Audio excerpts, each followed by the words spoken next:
Откуда я получаю энергию? Энергияны қайдан аламын? Иә, қазақша айтқан кезде. Көп сұрақ келеді. Үлкен кісілер, даже үлкен миллионерлердің арасында жүрміз ғой. Миллионер татешкалар, ағашкалар айтады. Қанат, сенде қайдан бітпейтін энергия дейді.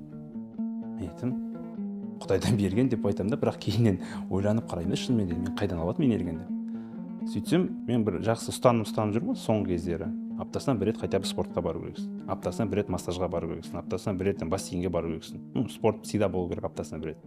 И ұйқы. Кешкі 10 деп не алмай ақ қой, бір 12-11 рет ұйықтасаңыз, сізге энергия жетеді уже. И үшінші нәрсе бұл тамақ. Ең важный нәрсе тамақ. Абай Құнанбаев та айтады, тамақ сені көтеріп жүрсін, тамақты сен көтеріп жүрме дейді. Түсінікті нәрсе ғой, тамақ көп жемеңіз, азырақ жеңіз. Мен қазір менде завтрак, обед, ужин деген жоқ қазір. Мен қашан қарным ашады, қашан сигнал келеді, мен сол кезде тамақ жеймін. То есть азғантай ғана жеймін, одан артық жемеймін. Аштық сезімі кеткен кезде тоқтаймын. И зато сізге энергия береді. Тамақ энергия береді.